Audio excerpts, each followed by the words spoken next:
नमस्ते, सदा वत्सले मातृभूमि, जय हिंद। दोस्तों, आज के टॉप डिफेंस हेडलाइंस है। भारत की अग्नि 6 मिसाइल पर आई एक बड़ी खबर।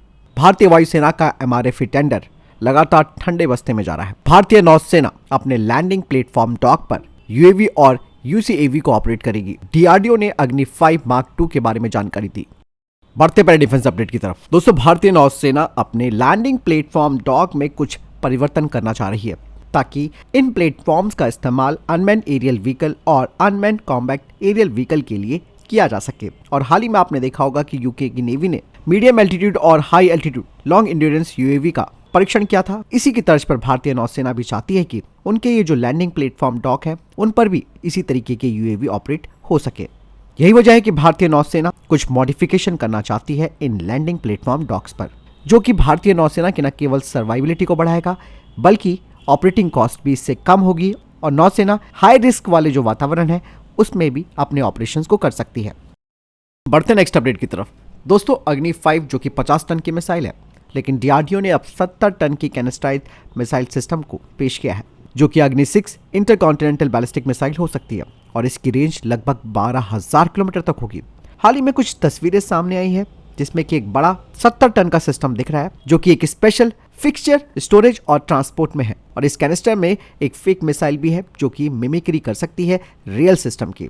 और इन सभी बातों से पता चलता है कि भारत का सीक्रेटिव अंडरग्राउंड स्ट्रक्चर भी तैयार है, जो कि फिक्स्ड ICBM लॉन्चर के साथ होगा। दरअसल अग्नि 6 के बारे में ज्यादातर जानकारी सीक्रेट रखी गई है ताकि जो पश्चिमी देश है वो भारत से नाराज ना हो सके, और भारत भी इस प्रोग्राम को गुप्त रखेगा क्योंकि भारत नहीं चाहता कि कोई डिप्लोमेटिक इश्यूज यहाँ पर खड़े हो।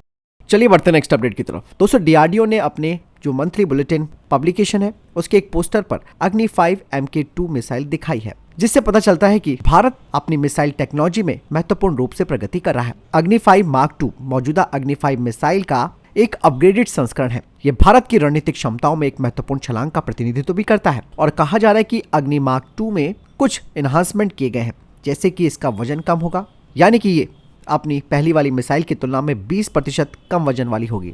इसका लॉन्च मास 40,000 किलोग्राम का होगा और न्यूक्लियर वॉरहेड्स के लिए इसकी पेलोड क्षमता 1100 किलोग्राम की होगी। इसके अलावा अग्नि मार्क 2 की 7,000 किलोमीटर तक की रेंज होगी, वो भी फुल पेलोड के साथ। कुछ मीडिया रिपोर्ट में ये भी कहा गया है कि इसकी रेंज 8 से 9,000 किलोमीटर तक हो सकती है, जो कि हल्के पेलोड के साथ बताई गई है। और इस तरीके की जो एक्सटेंडेड रेंज है, यानी कि विस्तारित सीमा है, वो भारत को एशिया, यूरोप और अफ्रीका के कुछ हिस्सों में प्रभावी ढंग से स्थानों को लक्षित करने की अनुमति देता है, जिससे कि भारत की रणनीतिक पहुंच और जो डिटेरेंस क्षमता है वो बढ़ जाती है। दोस्तों, एक बड़ी खबर सामने आई है।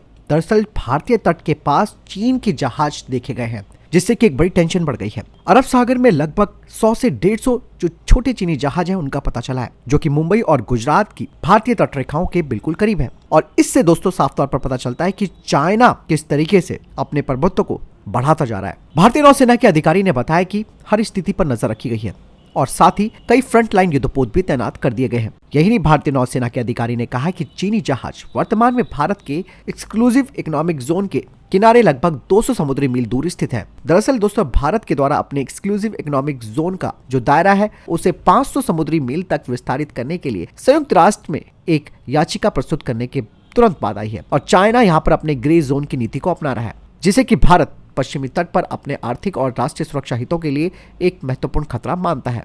नौसेना के अधिकारी ने कहा कि इन जहाजों की जो ऑपरेशनल सीमा है वो फिलहाल तो काफी सीमित है, इन्हें बार बार ईंधन भरने की आवश्यकता होती है। साथ ही उन्होंने बताया कि चाइना के जहाजों को जो फ्यूल मिलेगा वो कराची पाकिस्तान वाले पॉइंट से मिल सकता है। इसके अलावा ये जो वेसल्स हैं वो मिनी स्पाई शिप्स हैं, जो कि भारत की पनडुब्बियों की जगह गुप्त पाइपलाइनों और भारतीय बंदरगाहों के भीतर की गतिविधियों के बारे में संवेदनशील जानकारी इकट्ठा करने में सक्षम है। वहीं चाइना की तरफ से साफ तौर पर इस बात के लिए मना कर दिया गया है। भारतीय नौसेना ने तट के पास अपनी चौकसी और बढ़ा दी है। भारत सरकार भी इस स्थिति पर बारीकी से नजर रखे हुए है और भारत दोस्तों यहाँ पर अपने समुद्री हितों और राष्ट्रीय सुरक्षा की रक्षा के लिए जरूरी कदम भी उठा सकता है। इसके अलावा जो भारत के अंतर्राष्ट्रीय दोस्त हैं वो भी इस घटनाक्रम पर बारीकी से नजर बना के रखे हुए हैं, क्योंकि ऐसी संभावना है कि इस क्षेत्र में भारत और चीन के बीच तनाव बढ़ सकता है।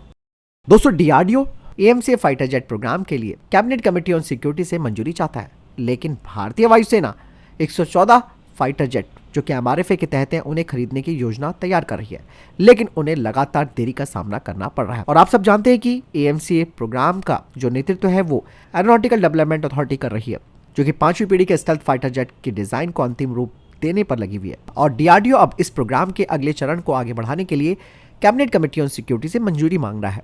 लेकिन दोस्तों, जो एमआरएफ टेंडर है जिसमें कि हमें किसी दूसरे देश से फाइटर जेट खरीदने हैं, उसमें काफी सारी जटिलताएं देखने को मिल रही है। एक तो ये जो टेंडर है उसकी अनुमानित लागत लगभग $20 बिलियन है और ये परियोजना अभी तक एक्सेप्टेंस ऑफ नेसेसिटी तक भी नहीं पहुंची है। इससे साफ तौर पर पता चलता है कि भारत अपने स्वदेशी फाइटर जेट प्रोग्राम को आगे बढ़ा रहा है। वहीं भारतीय वायुसेना के अधिकारियों ने अब एमआरएफ टेंडर के भविष्य को लेकर रक्षा मंत्रालय के साथ बातचीत की है, क्योंकि जिस तरीके का रुख भारत सरकार का दिख रहा है एमआरएफ को लेकर, उससे वायुसेना थोड़ी सी असंतुष्ट दिखाई दे रही है। और आप सब जानते हैं कि तेजस मार्क 2 प्रोग्राम के लिए भी सीसीएस के द्वारा मंजूरी मिल चुकी है और एएमसीए प्रोग्राम के लिए 2024 के मध्य तक मंजूरी मिल जाएगी।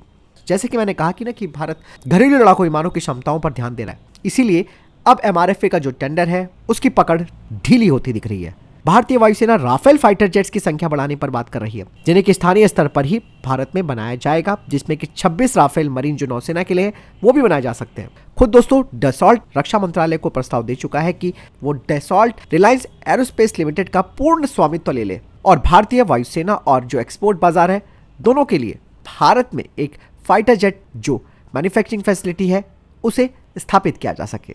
वहीं दोस्तों ये भी आसार है कि भारतीय वायुसेना और रक्षा मंत्रालय कम संख्या में राफेल फाइटर जेट्स के लिए समझौता कर सकते हैं, जिससे कि भारतीय वायुसेना में 4 से 5 सालों में करीबन 4 और स्क्वाड्रन जोड़ी जा सके। यानी कि दोस्तों एमआरएफ टेंडर का भविष्य अब अनिश्चित बना हुआ है और इससे एक चीज का फायदा तो ये है कि भारत का एएमसीए और जो तेजस मार्क 2 प्रोग्राम है वो आसानी से आगे बढ़ रहा है। बढ़ते नेक्स्ट अपडेट की तरफ। दोस्तों एचएएल अब 4 देशों के साथ आकर्षक सौदों पर हस्ताक्षर करने के लिए तैयार है, जो कि भारत के एरोस्पेस निर्यात में एक महत्वपूर्ण छलांग लगाएगा। सूत्रों के अनुसार अर्जेंटीना, मिस्र, नाइजीरिया और फिलीपीन हेलीकॉप्टर और फाइटर जेट की एक श्रृंखला हासिल करने के लिए एचएएल के साथ बातचीत कर रहे हैं और ये बातचीत उन्नत चरण में पहुंच चुकी है और इन संभावित सौदों का संयुक्त मूल्य 70,000 करोड़ रुपए का अनुमान है, जो कि वैश्विक एरोस्पेस मार्केट में एक प्रमुख खिलाड़ी के रूप में एचएएल की स्थिति को मजबूत करता है। आपको बता दें कि जो संभावित सौदे हैं उनका कुछ विवरण सामने आया है, जिसमें कि Argentina 15 LCA Mark 1A fighter jets और 10 ALH हेलीकॉप्टर्स ले सकता है। नाइजीरिया 16 से 18 LCA Mark 1A fighter jets खरीद सकता है। मिस्र 20 LCA Mark 1A fighter jets खरीद सकता है और फिलीपींस 20 ALH हेलीकॉप्टर्स खरीद सकता है। चलिए बढ़ते नेक्स्ट अपडेट की तरफ। दोस्तों भारतीय नौसेना का प्रोजेक्ट 76, जिसके तहत करीबन 12 कन्वेंशनल डीजल पनडुब्बियां विकसित की जानी है और 2030 से पहले 2 बैचों का उत्पादन करना इसमें शामिल है और ये भारत की एक महत्वाकांक्षी परियोजना है जो कि भारत के पानी के नीचे की क्षमताओं को बढ़ाएगी। इसी बीच भारतीय नौसेना 6000 टन के न्यूक्लियर अटैक सबमरीन प्रोग्राम यानी कि SSN कार्यक्रम के विकास का पता लगाना जारी रखे हुए है, जो कि फिलहाल अभी गोपनीय बना हुआ है। इन पनडुब्बियों में बेहतर स्टेल्थनेस और परफॉर्मेंस के लिए नेक्स्ट जनरेशन पंप जेट प्रोपल्सर का इस्तेमाल किया जाएगा। भारतीय नौसेना घरेलू स्तर पर 3 SSN तैयार करना चाहती है और उसके बाद फिर 3 और SSN तैयार की जाएंगी। हालांकि पंप जेट टेक्नोलॉजी प्राप्त करने के लिए भारत को किसी विदेशी भागीदार के सहयोग की आवश्यकता है।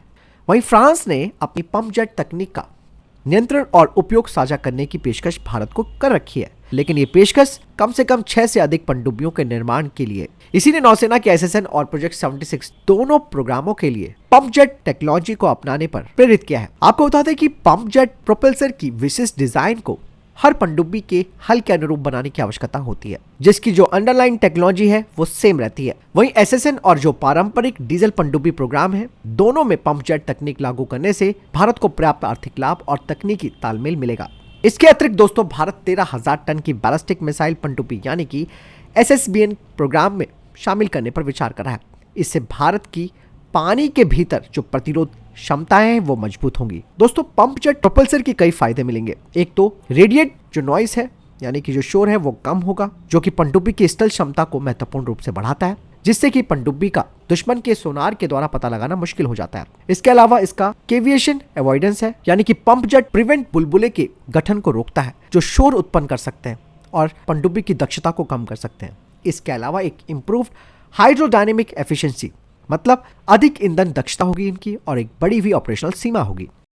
बढ़ते हैं नेक्स्ट अपडेट की तरफ। रूस के राष्ट्रपति व्लादिमीर पुतिन ने 2 नई पनडुब्बियों को लॉन्च किया है। ये दोनों ही पनडुब्बियां जल्द ही रूस की नौसेना में शामिल हो जाएंगी। दरअसल पुतिन रशिया की नौसेना को दुनिया की सबसे बड़ी नौसेना बनाना चाहते हैं और यही नहीं, रूसी नौसेना को अत्याधुनिक ताकतों से भी लैस करना चाहते हैं। इन 2 पनडुब्बियों को रशिया ने 6 सालों के अंदर तैयार किया था और ये दोनों पनडुब्बियां रूस के प्रशांत बेड़े में शामिल होंगी। ये बेड़ा प्रशांत महासागर से लेकर हिंद महासागर तक रूस की नौसेना की उपस्थिति को सुनिश्चित करता है। यही नहीं, इसके अलावा ये 2 नई पनडुब्बियां परमाणु शक्ति से संपन्न है। पनडुब्बियों पर बुलावा बैलिस्टिक मिसाइल तैनात की गई है। ये मिसाइल 8 से 10,000 किलोमीटर तक परमाणु हमला करने में सक्षम है। इसके अलावा ये एंटी सबमरीन मिसाइल सिस्टम से लैस है। रूस के पास वर्तमान में 66 पनडुब्बियां हैं, जिनमें से 12 बैलिस्टिक मिसाइल पनडुब्बियां और 10 क्रूज मिसाइल पनडुब्बियां शामिल हैं। दोस्तों, राष्ट्रपति बाइडेन जनवरी 2024 में होने वाले गणतंत्र दिवस समारोह में नहीं आएंगे। दरअसल भारत ने अगले साल क्वाड नेताओं के शिखर सम्मेलन और गणतंत्र दिवस समारोह के लिए बाइडेन को आमंत्रित किया था। कहा जा रहा है कि क्वाड शिखर सम्मेलन 2024 के अंत में हो सकता है। पहले इसे जनवरी के महीने में होना था अगले साल। दोस्तों, दक्षिणी गाजा पट्टी के सैन्य अभियान को तेज करने के लिए अमेरिका इजराइल को लगभग 14,000 टैंक की गोली देगा। इनकी कीमत करीबन 10 करोड़ 60 लाख डॉलर है। अमेरिकी एडमिनिस्ट्रेशन ने इस प्रस्ताव को मंजूरी दे दी है और ये मंजूरी ऐसे समय पर दी है जब यूक्रेन इजराइल और राष्ट्रीय सुरक्षा के लिए लगभग 10 करोड़ 60 लाख डॉलर का एक सहायता पैकेज जारी करने का जो बाइडेन एडमिनिस्ट्रेशन का अनुरोध कांग्रेस में लंबित है। तो ये थे फिलहाल अभी तक के टॉप डिफेंस और स्पेस अपडेट्स। वीडियो के संबंध में कोई प्रश्न जवाब है, आपका कोई सवाल है, कमेंट सेक्शन में लिखकर जरूर पूछ सकते हैं। मिलता हूं नई वीडियो के साथ। चैनल जरूर सब्सक्राइब कीजिएगा। जय हिंद, वंदे मातरम।